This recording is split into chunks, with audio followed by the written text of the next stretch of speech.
ஸ்ரீமதே ராமானுஜாய நமः. ஸ்ரீமதே நிகமாந்த மகாதேசிகாய நமः. ஸ்ரீமதே ஆதிவன்ஷடகோப யதீந்திர மகாதேசிகாய நமः. ஸ்ரீமான் வெங்கடநாதார்ய கவிதார்க்கிககேசரி வேதாந்தாச்சார்ய வத்யோ மே சந்நிதத்தாம் சதா ஹ்ருதே. ஸ்ரீ விஷ்ணுசித்த குலநந்தன கல்பவல்லேம் ஸ்ரீரங்கராஜ அரிச்சந்தன யோகத்ருஷ்யாம் சாக்ஷாத் க்ஷமாம் கருணையா கமலாமிவான்யாம் கோதாமனன்ய சரணः சரணம் பிரபத்யே. ஸ்ரீ ஆண்டாள் அருளிச் செய்த திருப்பாவையின் பாசுர அர்த்தங்களை தினந்தோறும் அனுபவித்து வருகிறோம்.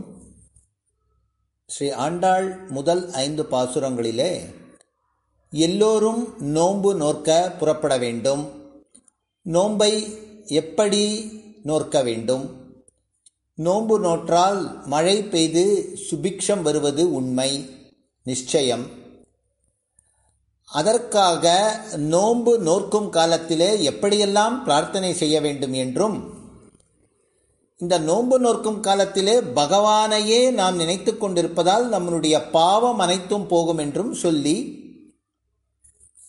ஒரு விதமான நம்பிக்கையை கொடுக்கிறார். அதன் பிறகு ஆண்டாள் கோபிகா ஸ்திரீகளுடன் சேர்ந்து ஒரு முடிவை எடுக்கிறாள். விடியற்காலையிலே எல்லோரும் எழ வேண்டும், கண்ணனை வணங்கி வேண்டி கண்ணனிடம் கண்ணனுக்கு பணிவிடை செய்யக்கூடிய அந்த பாக்கியத்தை பெற வேண்டும். அதன் பிறகு நீராடப் போக வேண்டும். அதனால் நாம் அனைவரும் அடுத்த நாள் காலையிலே எல்லோரும் சேர்ந்து, எல்லா கன்னிகைகளும் சேர்ந்து நாம் நம்முடைய வேண்டுதலை தொடரலாம் என்னும் முடிவிலே அவரவர்கள் இல்லத்திற்கு சென்று உறங்குகிறார்கள். அதன் பிறகு விடியற்காலையிலே எல்லோரும் சேர்ந்து எல்லோர் வீடுகளிலும் இருக்கக்கூடிய கன்னிகைகளை ஒவ்வொருவராக எழுப்பி அவர்களோடு கூடி கைகோர்த்து கொண்டு கண்ணனை பாட முடிவு செய்கிறார்கள். அப்படி ஒவ்வொருவர் வீடுகளுக்கும் சென்று எழுப்பிக் கொண்டு வருகிறார்கள். எல்லோரும் ஏன் சேர வேண்டும்? தனித்தனியாக சென்று பகவானை சேவிக்க முடியாதா, சேவிக்கக்கூடாதா என்றால், பகவானுடைய திருமேனியை கண்ட அந்த ஒரு நொடியிலே காலாழும் நெஞ்சழியும் கண் சுழலும் என்னும் கணக்கிலே, அதாவது பகவானை பார்த்த அந்த ஒரு நொடியினிலே அவனை பார்த்த சந்தோஷத்திலே நமக்கு சோர்வும் மயக்கமும் ஏற்பட்டு மூர்ச்சையாகி விடுவோமாம். எனவே நம்முடைய மூர்ச்சையை தெளிவிப்பதற்காக ஒருவருக்கு ஒருவர் சகாயம் செய்து கொள்ள வேண்டுமாம். மேலும் ஆண்டாளினுடைய குறிக்கோளே கூடியிருந்து குளிர வேண்டும், எல்லோரும் சேர்ந்து பகவானை அனுபவிக்க வேண்டும். தனித்தனியே சென்று பகவானை அனுபவிப்பதை காட்டிலும் எல்லோரும் சேர்ந்து பகவானை அனுபவித்தோமானால் இரட்டிப்பு சந்தோஷம் ஏற்படும் என்று கருதி எல்லோரும் சேர்ந்து செல்வோம் என்று முடிவு செய்தார்கள். மேலும் முதல் நாள் சேர்ந்து செல்வோம் என்ற முடிவை செய்துவிட்டு அடுத்த நாள் தனித்தனியாக சென்று பகவானை சேவித்தால் அது தோழமையை இழப்பதற்கு ஹேத்துவாகிவிடும். எனவே எல்லோரும் சேர்ந்து செல்வோம் என்று விடியற்காலையிலே பிரம்ம முகூர்த்தத்திலேயே ஒவ்வொரு வீடுகளாக சென்று ஒவ்வொருவரையாக எழுப்பிக் கொண்டு வருகிறார். 6ஆம் பாசுரம் முதல் கொண்டு இந்த 10வது பாசுரத்திலும் ஒரு கோபஸ்திரியை எழுப்புகிறார். மிகவும் சிறந்த பாசுரம். முதலில் பாசுரத்தை நாம் அனுசந்தானம் செய்வோம். அதன் பிறகு அதனுடைய அர்த்தம், சிறப்பு அர்த்தம் எல்லாவற்றையும் பார்ப்போம். நோற்றுச் சுவர்க்கம் புகுகின்ற அம்மனாய் மாற்றமும் தாராரோ வாசல் திறவாதார், நாற்றத்துழாய் முடி நாராயணன் நம்மால் போற்றத் தரும் புண்ணியனால், பண்டொரு நாள் கூற்றத்தின் வாழ்விழிந்த கும்ப கருணனும் தோற்றுமுனக்கே பெருந்துயில்தான் தந்தானோ, ஆற்றல் அனந்தலுடையாய் அருங்கலமே தேற்றமாய் வந்து திரவேலோர் எம்பாவாய். முதல் நாள் நோன்பு நோற்று பகவானுடைய அனுபவத்தை பெற வேண்டும் என்ற முடிவோடு சென்ற அம்மே இன்றைக்கு ஏன் வாசல் கதவை மூடி வைத்திருக்கிறாய்? சரி, கதவை திறக்காவிட்டாலும் பரவாயில்லை, ஒரு வார்த்தை கூட சொல்ல மாட்டாயோ? நல்ல மனம் வீசக்கூடிய திருத்துழாய் மாலையை அணிந்துள்ள திருமுடியையுடைய நாராயணனும் நம்மால் எப்பொழுதும் துதிக்கப்படும் ராமபிரானால் முன்னொரு காலத்திலே யமன் வாயில் விழுந்து ஒழிந்த கும்பகர்ணனும் தோல்வியடைந்து உனக்கு பேர் உறக்கத்தை கொடுத்து விட்டானோ? பெறுவதற்கு அரிய ஆபரணம் போன்றவளே, நன்றாக தெளிந்து வந்து கதவை திறந்திடுக என்று அந்த பெண்மணியை எழுப்பி உடனடியாக தங்கள் கோஷ்டியிலே சேர்ந்து பகவானை அனுபவிக்க வரும்படி வேண்டுகிறார்கள். அதாவது கோபிகா ஸ்திரீகள் கண்ணனை பார்த்தவுடன் தன் வசத்தை இழந்து விடுவார்கள். ஆனால் இந்த பாட்டில் வரும் கோப கன்னிகையை பார்த்தவுடன் கண்ணன் தன் வசத்தை இழந்து விட்டானாம். அதனால்தான் ஆண்டாள் அந்த பெண்ணை அருங்கலமே என்று அழைக்கிறாள். அவள் மிகவும் சிறப்பு வாய்ந்தவள். ஏனென்றால் கண்ணனுடைய வீட்டிற்கு பக்கத்திலேயே அவளுடைய வீடு இருக்கிறது. அதனால் கண்ணனின் கடாட்சத்தை மிகவும் பெற்றவள். கிருஷ்ண அனுபவம் எப்பொழுதுமே அவளுக்கு கிடைத்துக் கொண்டிருக்கிறது. அந்த கோபிகைக்கு பகவான் மட்டுமே இந்த ஜீவனுக்கு சந்தோஷத்தை கொடுக்கக்கூடிய ஒரு வஸ்து என்பது நன்றாக தெரிந்திருக்கிறது. அதனால்தான் நன்றாக தெரிந்திருக்கிறது.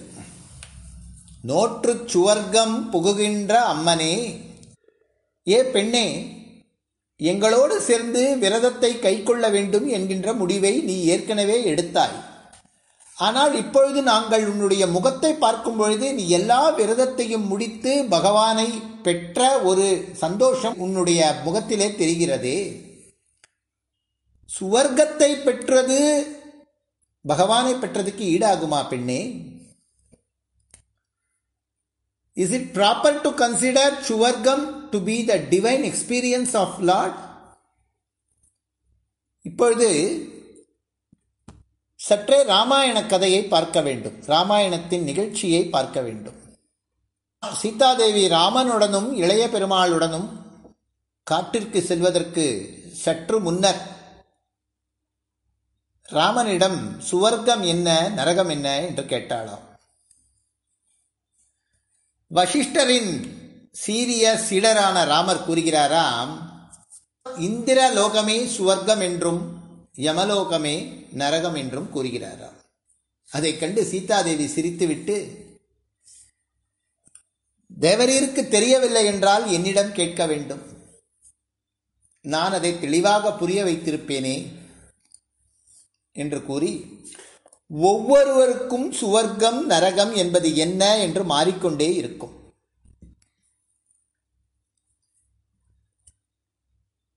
ஒரு தினக்கூலி வேலை செய்பவனுக்கு அன்றைக்கு சாப்பாடு கிடைத்து விட்டாலே அது சுவர்க்கம். அன்றைக்கு சாப்பாடு கிடைக்காவிட்டால் அது நரகம். இப்படியான விசாரங்களை கூறி சீதாதேவி முடிக்கும் பொழுது ஒரு வார்த்தை சொல்கிறாள், ஸ்ரீராமா, நீ எங்கே இருக்கின்றாயோ அந்த இடம்தான் எனக்கு சுவர்க்கம்.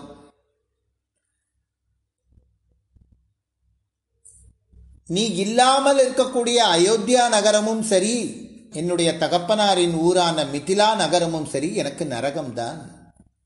அதை நினைவுபடுத்தும்படியாக அந்த கோபிகா ஸ்திரீகள் நிச்சயமாக சுவர்க்கம் என்பது கிருஷ்ண அனுபவம் எங்கே இருக்கிறதோ அந்த இடம்தான் என்பதை இங்கே தெளிவுபடுத்துகிறார்கள்.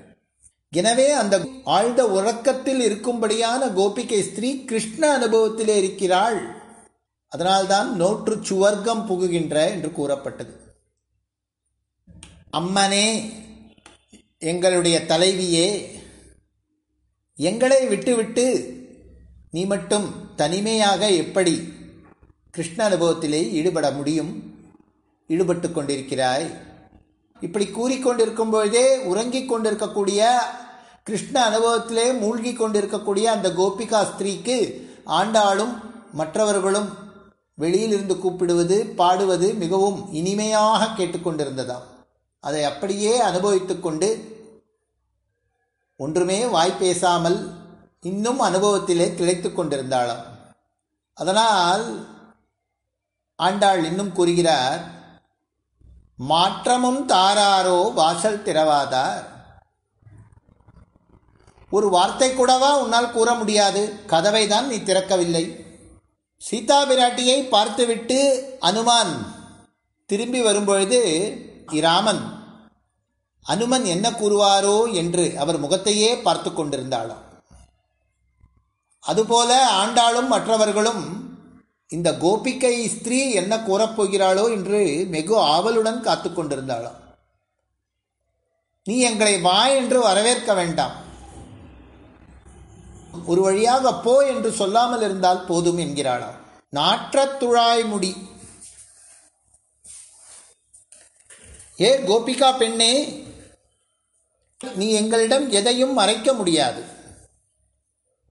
உன்னுடன் கிருஷ்ணன் இருந்திருக்கிறான் என்பதற்கு அடையாளமாக எங்களுக்கு அந்த துளசி மாலையின் வாசனைகள் வந்து கொண்டிருக்கின்றது.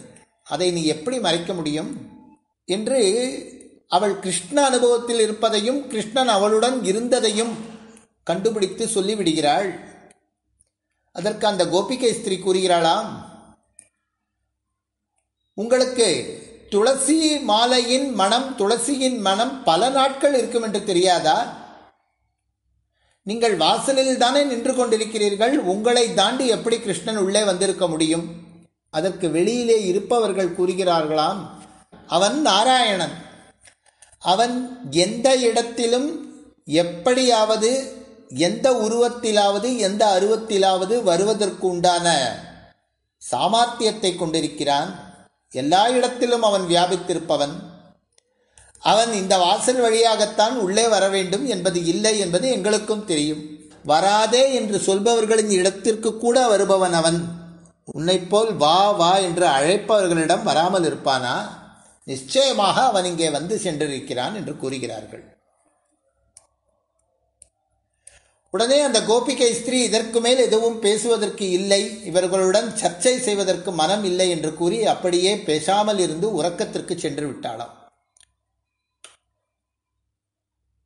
பண்டொரு நாள் கூற்றத்தின் வாய் வீழ்ந்த கும்பகர்ணனும், கும்பகர்ணன் தன்னுடைய தூக்கத்தை உனக்கு பரிசாக கொடுத்து விட்டானோ? தான் இறக்கும் தருவாயிலே தன்னுடைய தூக்கத்தை உனக்கு பரிசாக கொடுத்து விட்டானோ? இப்படி தூங்குகிறாயே? நம்மால் போற்றப்பறை தரும் புண்ணியன், தர்மத்தையே அடிப்படையாக கொண்டிருந்த இராமபிரான்,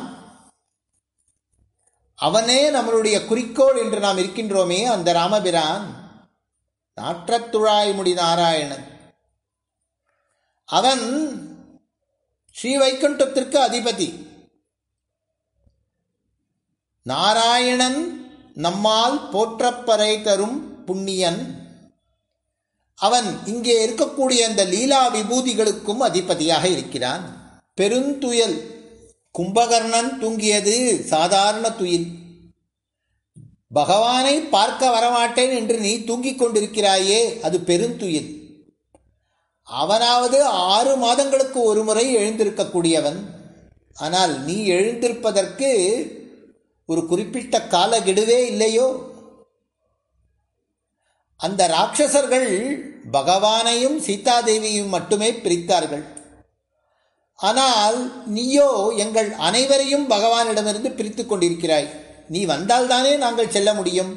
ஏன் இப்படி எங்களை பாடுபடுத்துகிறாய்? நீ மட்டும் பகவானை அனுபவித்தால் போதுமா?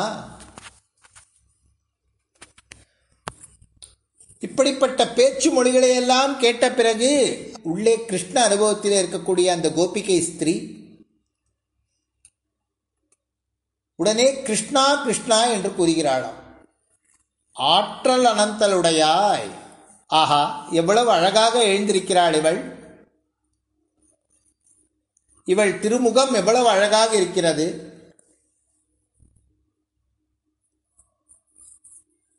என்று ஜன்னல் கதவு வழியாக அவள் எழுந்திருப்பதை பார்த்து இவர்கள் சந்தோஷம் அடைகிறார்களாம். அவளுடைய அழகையும் பகவானுடைய எண்ணம் அவருடைய திருமுகத்திலே குடிகொண்டிருக்கக்கூடிய அந்த லட்சணத்தையும் பார்த்துவிட்டு இவர்கள் சந்தோஷம் அடைகிறார்களாம்.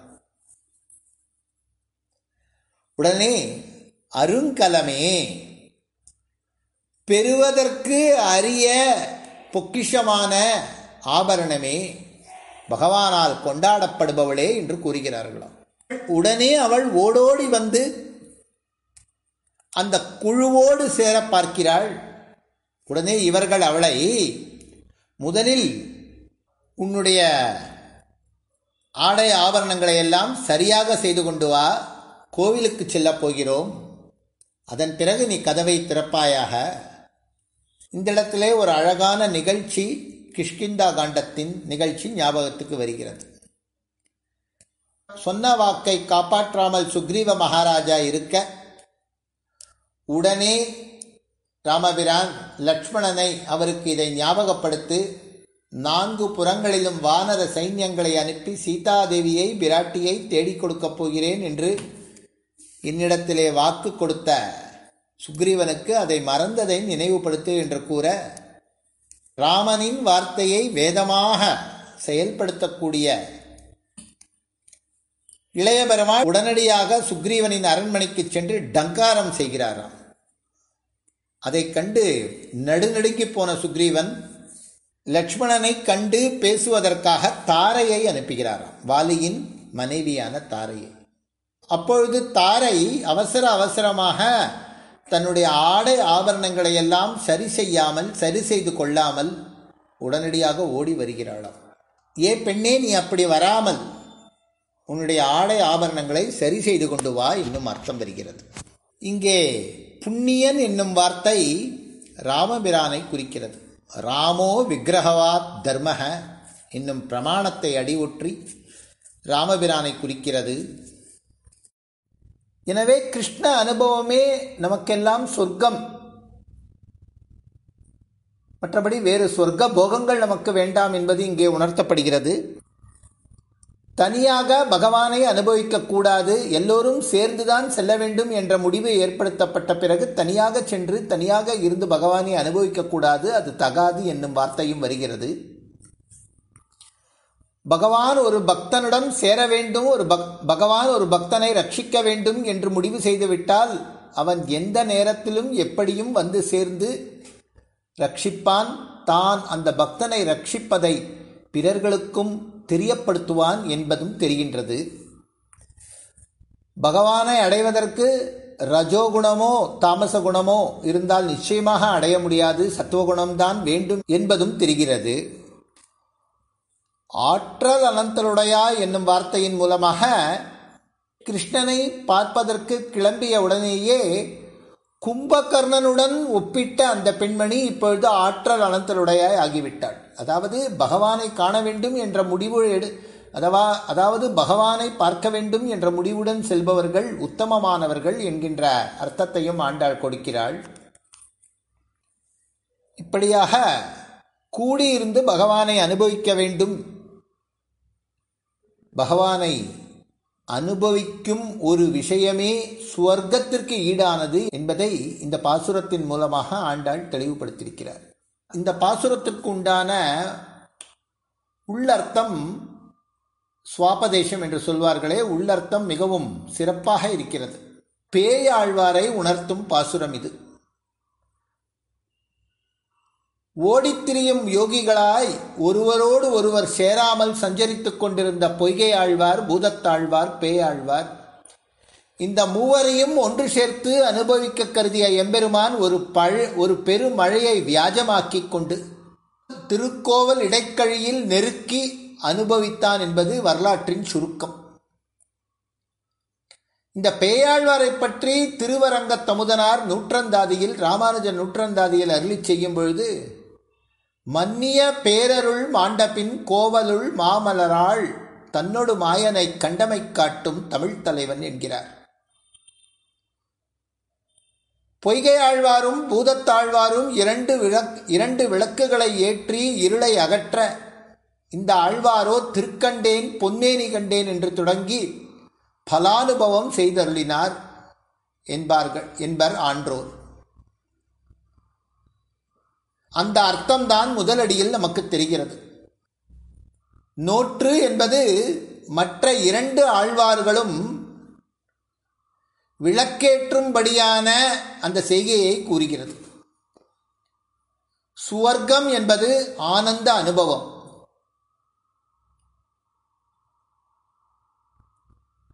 வாசல் திறவாதார் என்னும் வார்த்தைக்கு என்ன அர்த்தம் என்றால், அது பேயாழ்வாருக்கு பொருத்தமான வார்த்தை. திருக்கோவலூர் இடைக்கழியில் பொய்கையார் முன்னே புகுந்து தாளிட்டு கொண்டார். பிறகு பூதத்தாழ்வார் வந்து சேர்கிறார். அவருக்கு அந்த பொய்கையாழ்வார் வாசல் திறந்தார். பிறகு வந்து சேர்ந்த பேயாழ்வாருக்கு பூதத்தாழ்வார் வாசலை திறந்தார். இந்த பேயாழ்வாருக்கு பிறகு ஒருவரும் வந்து புகவில்லை. எனவே வாசல் திறக்க வேண்டி இருக்கவில்லை. ஆகவே வாசல் திறவாதார் என்றது பேயாழ்வாருக்கு மிக பொருத்தமாக அமைந்த குறிப்பு. நாற்றத்துழாய்முடி நாராயணன் எப்படி இந்த ஆழ்வாருக்கு பொருந்தும் என்றால், இந்த ஆழ்வாரனுடைய பாசுரங்கள் திருத்துழாய் மயமாகவே இருக்கும். திருக்கண்டேனுக்கு அடுத்த பாசுரம் பொன்தோய் வரை மார்பில் பூந்துழாய் என்பது. அதற்கு அடுத்த பாசுரம் மலரால் தனத்துள்ளான் தண்டுழாய் மார்வன் என்பது. சரி, முடிவு பாசுரத்திலும் தண்டுழாய்த்தார் வாழ்வரை மார்பன் என்கிறார்.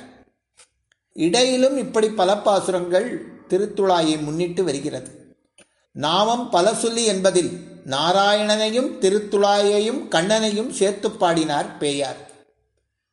கான் காணென விரும்பும் கண்கள் என்று ஒரு நொடிப்பொழுதும் கண் மூடியிருக்க மாட்டாமையை சொல்லிக்கொண்ட நீர் கும்பகர்ணனுக்கும் மேலாக இன்னமும் துயில் கொள்ளல் தகுதியோ என்கிறாள். இந்த பாட்டினிலே நட்ட நடுவில் ராமபிரானுடைய திவ்ய சரித்திரம் ஒன்றை ஆண்டாள் அமைத்தது. பேயாழ்வாருடைய திருவந்தாதியின் நட்ட நடுவில் அவனே இலங்காபுரம் எரித்தான் எய்து என்றும் எய்ததவும் தென்னிலங்கை கோன் வீழ என்றும் அருளிச் செய்தமைக்கு நன்றாக ஒத்துப்போகின்றது.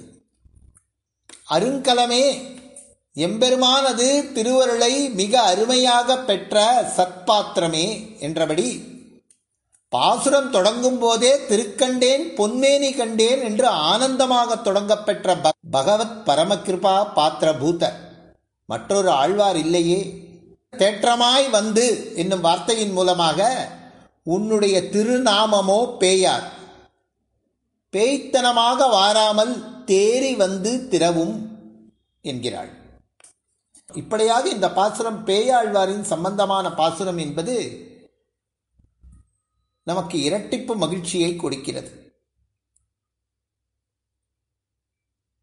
கூடியிருந்து குளிர்ந்தேலோர், கூடியிருந்து குளிர்வோம், கூடியிருந்து குளிர்வோம் என்ற ஆண்டாளின் அந்த வார்த்தையையும் பேயாழ்வாரின் திருவந்தாதியையும் மனதினிலே நினைத்து கொண்டு அடுத்த பாசுரத்திற்கு செல்வோம். கவிதார்க்கிக சிம்ஹாய கல்யாண குணசாலினே ஸ்ரீமதே வெங்கடேஷாய வேதாந்த குரவே நமஹ.